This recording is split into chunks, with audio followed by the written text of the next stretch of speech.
Pause Marathi season 5 मजा येते की नाही खरं सांगा. आजचा एपिसोड ए टीम मधलं वारं हल्लंय मित्रांनो. निक्कीचे मोकार टँट्रम सुरू झालेले आहेत तर वैभवचा एकदम वेगळाच गेम सुरू झालाय. पूर्ण एपिसोडमध्ये बी टीम जी आहे ती मोजकीच दिसली.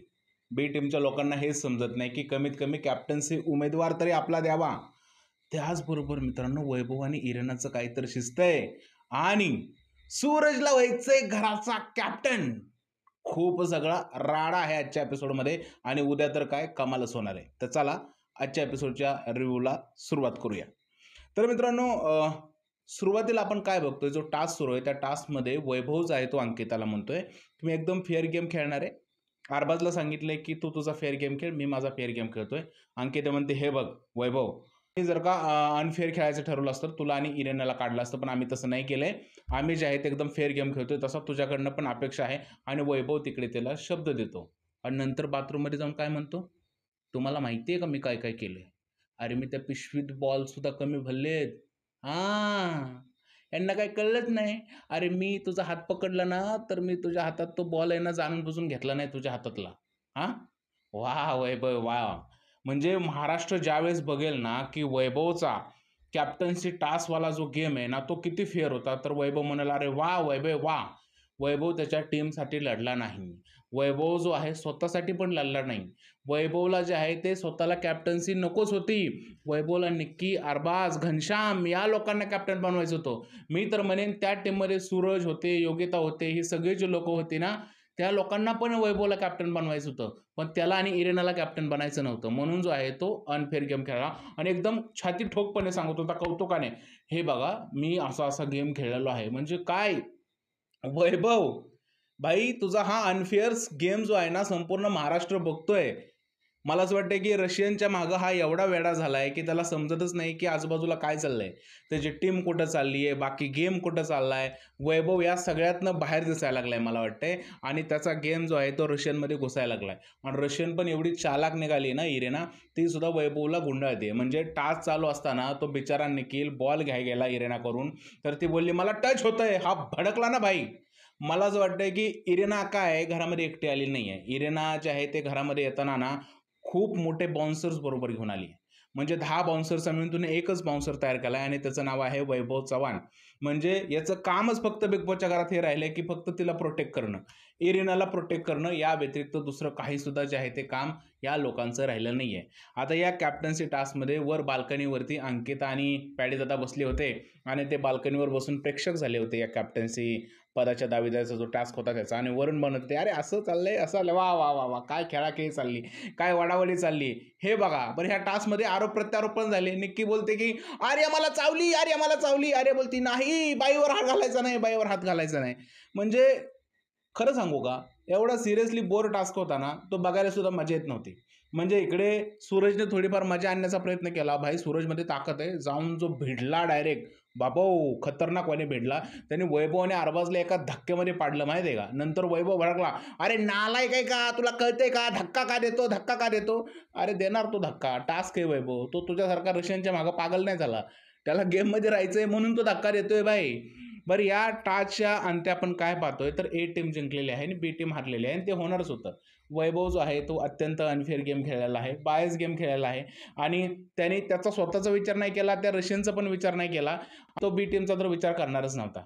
त्याची सगळी मित्रमंडळी जी आहे ती ए टीममध्ये होती, तर त्याने त्याचाच विचार केला आणि फायनल काय झालं, 6 विरुद्ध 10 बॅगनी ए टीम जिंकली आणि वर्षाताईने ते अनाऊन्समेंट सुद्धा केलेले आहे. बरं, हे सगळं झाल्यानंतर आपण पाहिलं की फुल एन्जॉयमेंट चालू झाली. तर घनश्याम दरोडे जे छोटे पुढारी आहेत ते काय बोलत आहेत, हे घनश्याम कोणालाही हरवू शकतो. आता लोकांना कळलं असेल घनश्यामला कोणी अडवू शकत नाही. जसं की एकट्यानेच पराक्रम करून हा टास्क जिंकला होता, बाकी लोक तिकडे नव्हतेच. म्हणजे काय बोलायचं छोटा पुढारीला मला समजत नाहीये.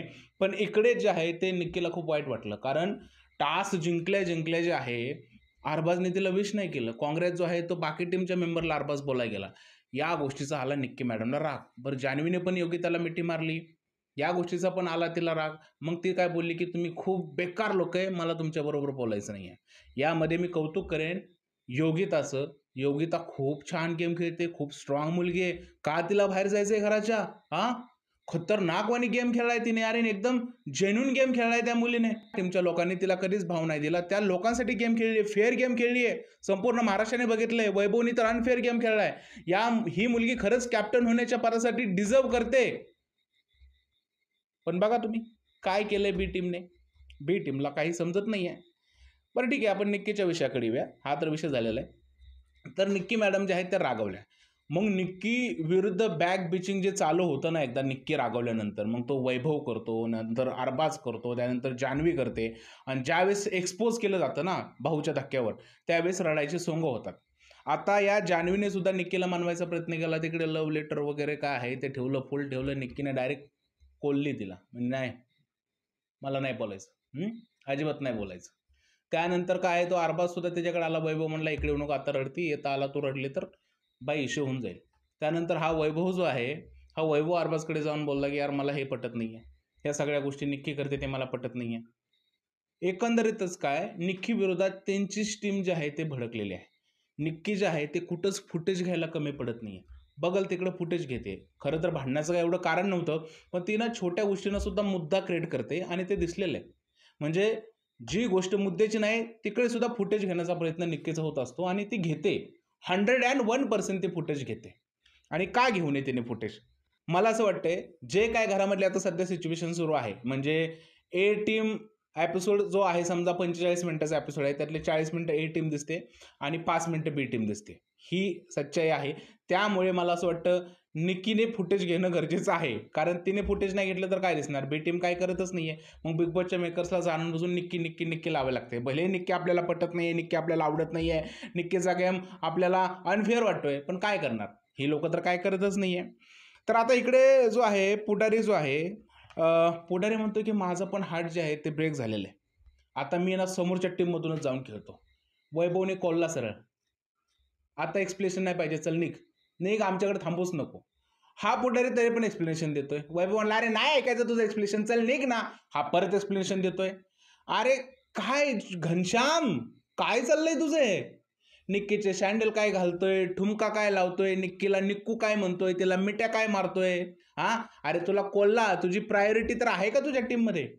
तुझ्याकडून एक्सप्लेनेशन पण ऐकून घ्यायचं नाही. निक्की सोडली तर बाकी लोकांना तुझ्याकडून एक्सप्लेनेशन ऐकून घ्यायचं नाही. अरबाजला तू निक्कीच्या बाबतीत समजवायला गेला, अरबाज नाही तुला कोल्हा.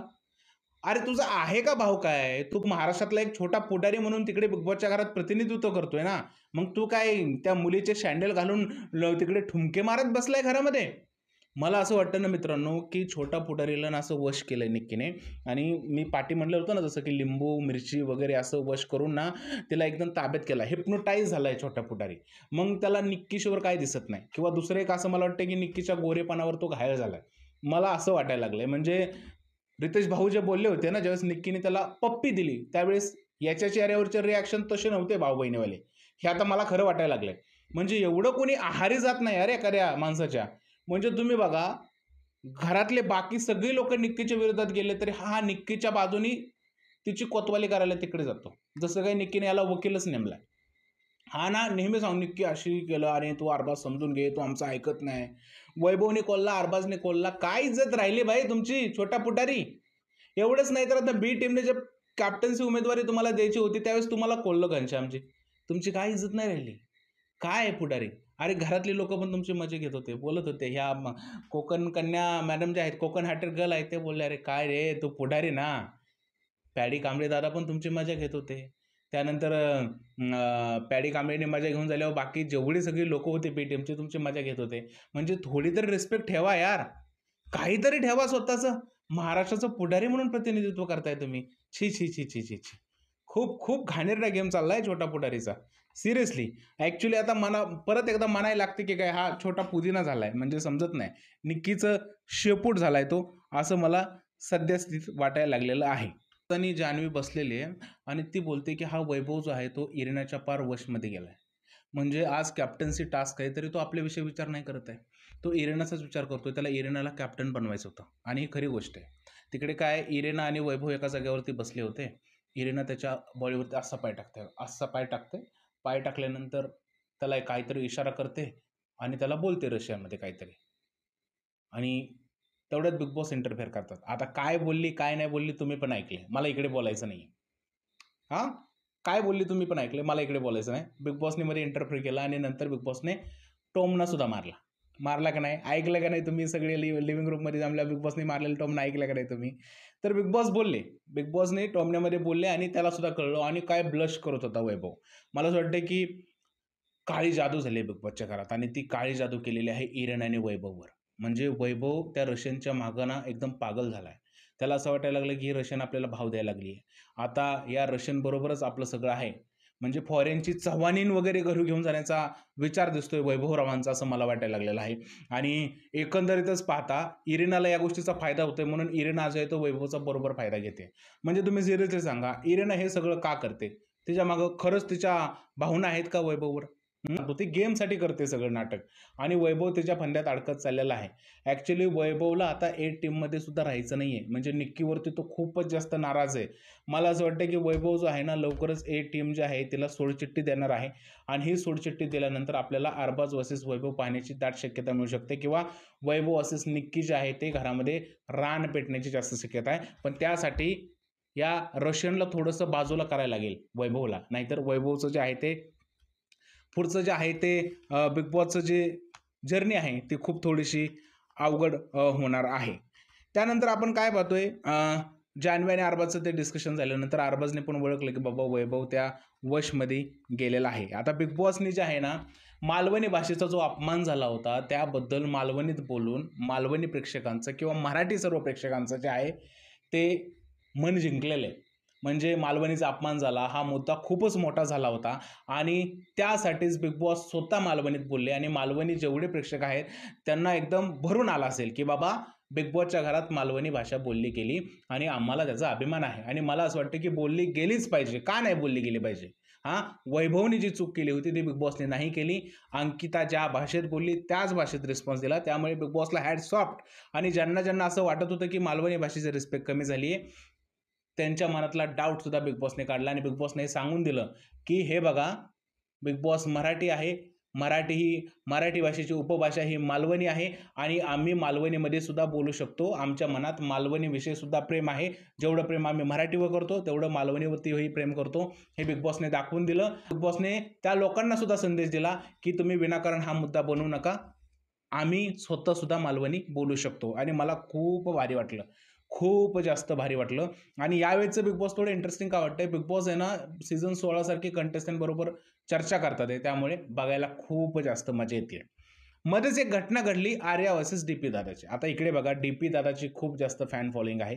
थोडीशी अपसेट होऊ शकते पण मी खरी रियालिटी बोलतो. ठीक आहे डीपी दादा मस्करी करतात सगळ्यांची. काही लोकांना मस्करी आवडते, काही लोकांना मस्करी नाही आवडत. पण फक्त जेवणावरून कोणाची मस्करी करू नये असं मला वाटतं. भलेही त्यांनी तो मस्करीमध्ये शब्द बोलला होता किती खाशील, पण एखाद्याला ती नाही आवडत. जेवणाविषयी मस्करी करू नये. तिने 1 टाईम खाऊ द्या, 10 टाईम खाऊ द्या. ते बिग बॉस बघून घेतील की तिने किती टाईम खायचं. बिग बॉस त्यांना राशन देते ना, डी-पी दादा थोडी देतात आहे. त्यामुळे डी-पी दादाने ही गोष्ट बोलायला नको हवी होती. आणि काय होतं मित्रांनो, ज्यावेळेस एखादा माणूस जेवण करतो, त्याला तुम्ही असं किती खाशील बोलला ना, ते पण 4 चौघात बोलला ना, माणूस थोडासा हर्ट होतो. माणसाला असं वाटतं, यार हा माझ्या जेवण का काढतोय? आर्याचं रिएक्शन इकडे एकदम परफेक्ट होतं. डी-पी दादाला समजायला हवं होतं की अशी गोष्ट बोलायला नाही पाहिजे. हे खरं तर खूपच बालिश वाटलं. मला असं वाटतं की एखाद्या मित्राला बोलल्यागत डी-पी दादा आर्याला बोलले. डी-पी दादा आणि आर्याची एवढी जास्त मैत्री नाहीये, की डी-पी दादा जसं मित्रांना बाहेर बोलतात घराच्या, तसं आर्याशी संवाद साधू शकतात. इकडे डी-पी दादाचं चुकलेलं आहे. मला असं वाटतंय, की असल्या प्रकारची भाषा जी आहे ती डी-पी दादांनी वापरायला नव्हती हवी. त्यानंतर मित्रांनो आपण पाहतोय, की आर्या आणि वर्षाताईमध्ये चर्चा सुरू आहे आणि तिकडे जान्हवी रडते आणि ती म्हणते, "काय तिने लव्ह लेटर लिहिलं आणि त्याच्यावर लिहिलं, की मला माफ कर, तुझीच बेस्टी फ्रेंड." वर्षाताई म्हणते, "ह्यांना कसं जमतं ना, हे कसे फुटेज घेतात ना." आणि जान्हवी तिकडे रडत बसली आहे. हे बघा. चर्चा तर सुरूच राहणार ना, कारण निक्कीने जी आग लावली घरामध्ये, पण एक ग्रुप जो आहे ना पूर्णपणे हललेला आहे. या सगळ्या गोष्टीवरून कळतंय आपल्याला. कारण जान्हवी आणि अरबाज एक दिसतात आहे इकडे. वैभव रशियनच्या मागे लागलाय आणि निक्की जी आहे या सगळ्यांना बोटावर नाचवते आणि निक्कीने एक छोटासा पीए नेमलेला आहे घरामध्ये आणि त्या पीएचं नाव आहे छोटा पुढारी. तो तिचं शेपूट धरून मागं चालत आहे. बाकी ए टीमच्या अशा हालत झालेली आणि बी टीमचा प्रॉब्लेम हा आहे, की त्यांना गेम खेळता येत नाही. आता तो का गेम खेळता येत नाही मी इकडे सांगतो, पण त्याआधी सगळ्यात मोठी चर्चा करायची मला सूरज भाऊची. सूरज भाऊ डायरेक्ट बोलला, की "मला कॅप्टन बनायचं आहे आणि मी कॅप्टन बनून राहणार." आता इकडे घरातील कोणीही त्याला यावेळेस बोलले नाही की आम्ही तुला सपोर्ट करतो. घनश्याम तेवढा बोलला सपोर्ट करतो. निक्की बोलली, पण परत बोलली आता माझं काही क्लिअर झालेलं नाहीये. किंवा बी टीमल्या लोकांनी सुद्धा त्याला असं पॉझिटिव्हली घेतलं नाही की तो बोलतोय मला कॅप्टन व्हायचंय. बी टीममधले लोकांना असं वाटतंय की त्याला काही जमणारच नाही, पण हा त्याच्या निर्णयावरती ठाम होता की मला कॅप्टन व्हायचंय. मी म्हणतो संधी द्यायला काय हरकत आहे सुरेश भाऊला. हां, काय होईल घरातला कॅप्टन झाला तर थोड्याशा चुका होतील. मग अंकिताकडून नव्हत्या झाल्या का चुका? सगळे काय आईच्या पोटातून शिकून येतात का? बिग बॉसने सुद्धा अंकिताच्या चुका माफ केल्या होत्या. मग सूरजच्या चुका तुम्ही पोटात का नाही घालणार? का सूरजला कॅप्टन का सूरजला तुम्ही लीडर समजत नाही का?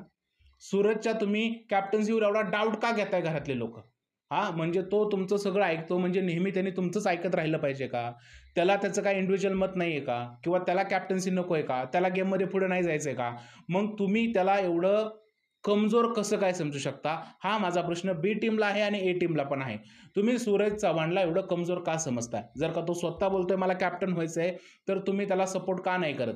जर का तुम्ही नेहमी सूरजकडून सपोर्टची अपेक्षा करता, तुम्हाला असं वाटतं आम्ही बोलल तसंच सूरजने आमच्याशी बोलावं किंवा सूरजने तसंच वागावं, मग तुम्ही सूरजला सपोर्ट का नाही करत? तुम्हाला हे कळतं की रितेश भाऊ येतात, त्याची तारीफ करून जातात, मग तुम्ही त्याच्याशी गोड बोलतात, त्याच्याशी पंगा घेत नाही. कारण हे की बिग बॉसही त्याला सपोर्ट करताय आणि रितेश भाऊ ज्या पद्धतीने तारीफ करतात किंवा 2 नॉमिनेशनमध्ये तो ज्या पद्धतीने वाचलाय, हे बघून तुमची फाटली आहे का? त्यामुळे तुम्ही त्याच्याशी गोड बोलताय का? वरच्या मनाने त्याच्याशी तुम्ही संवाद साधताय का? हो, तुम्ही वरच्या मनाने त्याच्याशी संवाद साधताय. कारण घरातल्या कोणत्याही माणसाला वाटत नाही, की सूरजने कॅप्टन बनावं. पण भावा मानलं तुला, तू असा स्टँड घेत राहा आणि तू बोलला ना, की मला कॅप्टन व्हायचंय म्हणजे व्हायचंय. भाई तू कॅप्टन हो. संपूर्ण महाराष्ट्र तुझ्या पाठी आहे. का नाही व्हायचं सूरजने कॅप्टन? सूरजने कॅप्टन झालं पाहिजे आणि त्यांनी कॅप्टन व्हायलाच पाहिजे. आमचा फुल सपोर्ट आहे सूरज तुला, फुल. हे सगळं झाल्यानंतर फास्ट फूडचा टास्क आला आणि यामध्ये फ्रेंच फ्राईज देण्यात आल्या. आणि बी टीमला हे सांगण्यात आलं की तुम्हाला निवड करायची कॅप्टन्सी उमेदवारांची. आम्ही फ्रेंच फ्राईज देणार आहोत आणि तुम्हाला क्रमवारीने जे आहे ते फ्रेंच फ्राईज वाटायचे आहेत. ज्या व्यक्तीकडे जास्त फ्रेंच फ्राईज म्हणजे जास्तीत जास्त 7 फ्रेंच फ्राईज तो व्यक्ती नंबर 1चा असेल. ज्याच्याकडे सगळ्यात कमी फ्रेंच फ्राईज तो नंबर 7चा असेल. मग यांनी क्रमवारी काय लावली असेल बी टीमने बघा. मी काल उगाच चिडलो नव्हतो. यांनी क्रमवारी काय लावली? निखिलला 1 नंबर ठेवला, Arbaaz 2 number, 3 number Janhavi, 4 number Nikki, 5 number Yogita, 6 number Ghanshyam आणि 7 नंबर सूरज. अरे वा. आत्ता बघा अरबाज, जान्हवी, निक्की आणि घनश्याम 4 लोक त्यांच्या विरोधातले. 3 लोक कोण कोण आहेत? निखिल, योगिता आणि सूरज. ठीक आहे. तुम्ही सूरजला कॅप्टन होण्याच्या लायक मानत नाही. मग योगितामध्ये ते कॅलिबर नाही का ते कॅप्टन होऊ शकते? निखिलमध्ये तुम्हाला का जास्त वाटतंय? काय नक्की प्रॉब्लेम काय? वैभवही तिकडे काय करू शकत नव्हता, तुमच्या हातात बहुमत होतं. अरे ज्या योगिताने अंकिताला कॅप्टन बनवण्यासाठी मदत केली त्याला तुम्ही 5 नंबरवरती ठेवता. लाज वाटली पाहिजे तुम्हाला, लाज. अरे तुम्हाला गेम कळतो का? ज्या योगिताने एवढी रिस्क घेऊन एवढ्या हत्तीसारख्या अरबाजला अडवून तिकडे त्या ट्रेनची सीट मिळवली आणि अंकिताला कॅप्टन केलं आणि आज ती अंकिता योगिताला किती नंबरवरती ठेवते? 5 नंबरवरती. तिच्या हातात असताना नॉमिनेशन पासून तिला वाचवलं नाही अंकिताच्या. आणि आज सुद्धा या सगळ्या लोकांच्या हातात होतं की योगिताला 1 नंबर किंवा 2 नंबर देऊ शकत होते, पण यांनी दिला का? नाही दिला. सूरजने सुद्धा कॅप्टन सीट असला यांना मदत केली होती. वैभवला तिथनं जो जबरदस्ती करत होता त्याला पाठी काढण्यासाठी मदत केली होती. नेहमी या लोकांची मदत सूरज करत असतो आणि सूरजला तुम्ही 7 नंबर देता. कोणत्या बेसवर देता? समजते का तुमचा पोपट काटला वैभवने? तुम्ही जो डिसिजन घेतला होता की ताकदवर माणूस वैभवला ग्रुपमध्ये ठेवायचा, तो तुमच्या बाजूने खेळलाच नाही. तो अरबाजच्याच बाजूने खेळला आणि तुमची टीम अशी हरली. तुम्ही सगळे कॅप्टन्सी उमेदवारीतून बाहेर झाला. मग तुमची जी लोकं ऑलरेडी कॅप्टन्सी उमेदवारीमध्ये आहेत त्यांना 1, 2, 3 असा नंबर का नाही दिला? हा संपूर्ण महाराष्ट्राचा प्रश्न आहे ना. म्हणजे तुमची डोकी कुठं आहेत बाबांनो? बरं आता इकडे अभिजित जो आहे तो संचालक आहे, तो काय निर्णय घेणार आहे इकडे? काय निर्णय घेणार आहे की तुम्हाला अरबाज कॅप्टन चालेल, तुम्हाला जान्हवी, निक्की अशी लोक कॅप्टन चालतील? हा म्हणजे काय? मला सगळ्यात जास्त हसायला येतं या लोकांचं की त्या ग्रहावरती बिग बॉसचा गेम खेळताय. तुम्ही कधी बिग बॉस नाही पाहिलं का? तुम्हाला प्रायोरिटी समजते का? जर बिग बॉसने कॅप्टनला सांगितलं की तुम्ही 1 जणाला नॉमिनेट करायचंय किंवा 1 जणाला तुम्ही नॉमिनेशन पासून सेव्ह करू शकता, काय वाटतं अरबाज यापैकी कोणाला सेव्ह करेल? अरबाज कोणाचं नाव घेईल? अरबाज निक्कीचं नाव घेईल, जान्हवीचं नाव घेईल. किंवा जान्हवी झाली तर ती कोणाचं नाव घेईल? पण इकडे जर का योगिता किंवा निखिल कॅप्टन झाला किंवा सूरज कॅप्टन झाला तर तो कोणाचं सेव्हिंगसाठी नाव घेईल? विचार करण्यासारखी गोष्ट आहे ना. पॅडी, अभिजित आणि अंकिता मूर्खासारखा गेम खेळतात आहे. त्यांना अजिबात समजत नाहीये किंवा वर्षाताई असो किंवा आर्या असो, या लोकांना बिग बॉस माहीतच नाहीये. यांना ना फक्त कागदावरती जे लिहिलंय ना तसंच ते फॉलो करतात आहे, म्हणून ते आहेत ना वीक दिसतात आहे. 45 मिनिटाच्या एपिसोडमध्ये फक्त हे 5 मिनिटं दिसलेत, कारण यांच्याकडे गेमच नाहीये. हे खरंच पिकनिक मनवायला आलेत असं मला वाटायला लागलंय. यांच्याकडे किती आहे, म्हणजे एवढा खुला सपोर्ट कोणाला मिळणार आहे? 3 लोकांना कॅप्टन बनवू शकत होते ना हे, पण यांनी नाही केलं. अंकिताने स्वतःला ज्या व्यक्तीने कॅप्टन बनवलं होतं ना त्या गोष्टीची तरी जाण ठेवायला हवी होती. ओके, हा सगळा राडा झालेला आहे ना, एपिसोड संपलेला आहे. आणि उद्याच्या भागामध्ये काय बघतोय, सूरज भाई तू लढलाय, तू लढत राहा आणि सगळ्यांना हरवत राहा. संपूर्ण महाराष्ट्र तुझ्या पाठी आहे भावा, तू असाच जिंकत राहा. मातीतनं आलाय तू, सगळ्यांचं नाव मोठं करणार आहे तू. सूरज भावा बिग बॉसच्या घराचा कॅप्टन पण बनणार आहे तू. घरातले लोकांनी तुला सपोर्ट नाही केला तर काय झालं, हा महाराष्ट्र तुला सपोर्ट करतोय. खेळत राहतो. भेटूया उद्याच्या रेडिओमध्ये. तोपर्यंत भारत माता की जय.